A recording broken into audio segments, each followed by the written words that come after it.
La COP15 sur la biodiversité s'ouvre ce mercredi à Montréal. Les 196 pays participants ont 2 semaines pour conclure un accord ambitieux de protection de la nature. La Chine abandonne sa politique zéro Covid. Les règles sanitaires sont allégées. Objectif apaiser la colère de la population et redresser son économie. 25 personnes soupçonnées de fomenter une attaque violente contre le Parlement allemand ont été arrêtées. Elles appartiennent à un réseau d'extrême droite et complotistes. La Russie visée par des attaques de drones. L'Ukraine ne revendique pas. Embarras de Washington qui dit ne pas encourager les frappes ukrainiennes en Russie.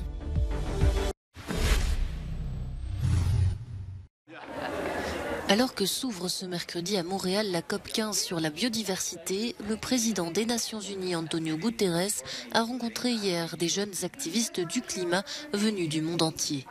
L'occasion de discuter des nombreux objectifs de cette conférence, comme l'ambition phare surnommée 30 par 30, qui vise à protéger au moins 30% des terres et des océans de la planète d'ici 2030.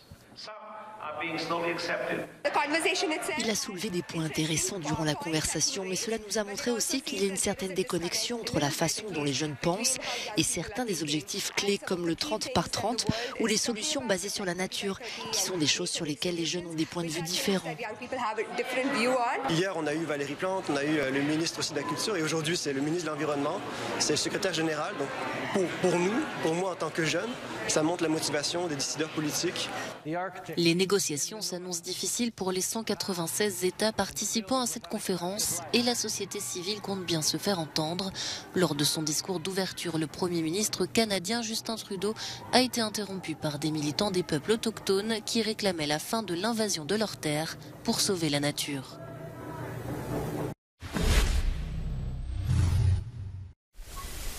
Qualifiée de COP de la décennie, la 15e conférence des Nations Unies sur la biodiversité doit permettre de conclure un nouveau cadre mondial visant à arrêter et inverser la perte de biodiversité d'ici à 2030.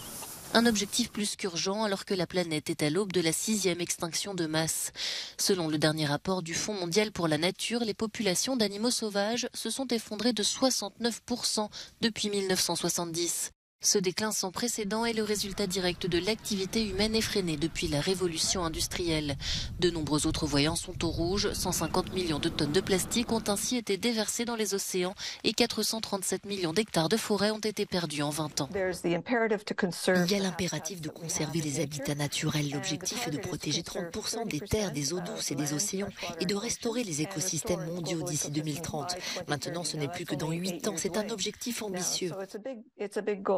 Initialement prévue en 2020 en Chine, la COP15 a été plusieurs fois repoussée en raison de la pandémie. En plus de l'objectif 30 par 30, le texte préparé en amont prévoit également la restauration d'au moins 2 milliards d'écosystèmes dégradés et la réduction des sources de pollution. Mais pour WWF, il faut aussi une prise de conscience globale.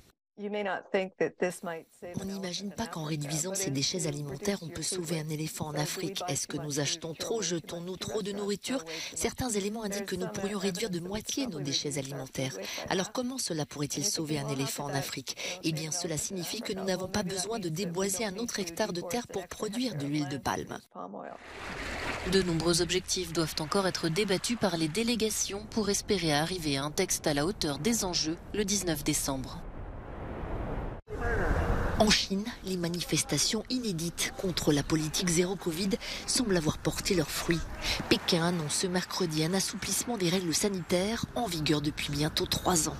Ainsi, certains cas positifs sont désormais autorisés à effectuer leur quarantaine à domicile. Le recours au confinement, parfois appliqué sur des quartiers voire des villes entières, sera réduit. Autre changement notable, le recours au test PCR généralisé est abandonné. Jusqu'à présent, il était demandé aux habitants de se faire tester plusieurs fois par semaine pour pouvoir accéder à tout lieu public. La Chine va aussi accélérer la vaccination des personnes âgées, son point faible qui l'empêchait jusque-là d'assouplir ses règles sanitaires. La Chine a cherché à maintenir sa politique intransigeante tout en faisant tourner la deuxième économie mondiale. Mais la frustration de la population face aux restrictions et les mauvais résultats économiques ont fini par faire plier les autorités chinoises. Il souhaitait venir à bout de l'ordre étatique en Allemagne en attaquant le Parlement à Berlin. 25 personnes appartenant à un groupuscule d'extrême droite et complotistes ont été arrêtées ce mercredi dans tout le pays, ainsi qu'en Autriche et en Italie. 27 autres personnes sont visées par l'enquête. Avec 3000 policiers mobilisés et plus de 130 perquisitions, il s'agit de la plus large opération de ce type en Allemagne. Ces dernières années, les autorités allemandes ont classé la violence d'extrême droite au premier rang des menaces à l'ordre public, avant le risque djihadiste. Plus de 150 personnes ont été légèrement blessées mercredi matin dans la banlieue de Barcelone lorsqu'un train a percuté l'arrière d'un autre train selon les services d'urgence. Une enquête a été ouverte par la compagnie ferroviaire espagnole Renfe pour déterminer les causes de l'accident. 5 personnes ont subi des blessures modérées.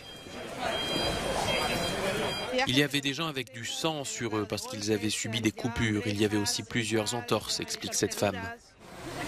Interrogés par la télévision nationale, plusieurs passagers évacués du train qui a été heurté par l'arrière ont indiqué avoir ressenti un gros choc. La circulation qui avait été interrompue dans les deux sens a été rétablie dans la matinée. L'Ukraine s'efforce de rétablir le courant au lendemain de nouvelles frappes russes sur les infrastructures électriques du pays. Près de la moitié du système énergétique est endommagé après des mois de bombardements. Résultat, des villes plongées dans le froid et l'obscurité pendant des heures alors que les températures extérieures ne cessent de chuter. Et de nouvelles coupures de courant sont annoncées dans toutes les régions pour maintenir l'équilibre entre la production et la consommation d'électricité. L'Ukraine qui s'est offert une victoire symbolique d'importance lundi en envoyant des drones sur 2 bases aériennes russes à des centaines de kilomètres de sa frontière. Une attaque que Kiev n'a pas revendiquée mais qui témoigne de sa capacité à compenser la supériorité apparente en armement de son ennemi. La Russie a fait état de 3 morts et de 2 avions endommagés. La réaction de Washington est mitigée.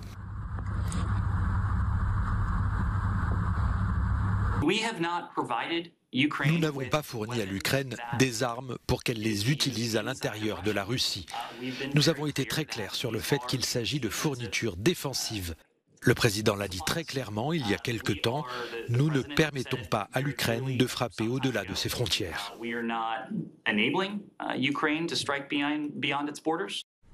L'embarras de Washington s'explique. Le président américain redoute une escalade qui pourrait conduire les États-Unis à jouer un rôle plus direct contre la Russie.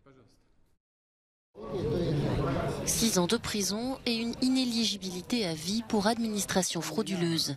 C'est le verdict du procès de l'ancienne présidente argentine Cristina Kirchner, qui était jugée pour fraude et corruption durant ses mandats présidentiels de 2007 à 2015. Les accusations portaient sur l'attribution de marchés publics dans son fief politique de Santa Cruz. Le procureur avait dénoncé des irrégularités systématiques dans 51 appels d'offres. L'ex-présidente de centre-gauche a elle toujours nié toute malversation. Après le verdict, Cristina Kirchner a dénoncé un procès politique. Au cours du procès, il a également été prouvé qu'aucune des déclarations, des mensonges qu'ils ont racontés, que les procureurs Luciani et Mola ont racontés dans leur harangue hystérique n'était vraie. C'est un État parallèle et une mafia judiciaire. Pour l'heure, l'ancienne présidente échappe à la prison grâce à son immunité parlementaire. Elle a toutefois affirmé qu'elle renoncerait à quelconque mandat au cours des élections générales de 2023. Mais les différents recours judiciaires ne devraient pas rendre la sentence effective avant plusieurs années.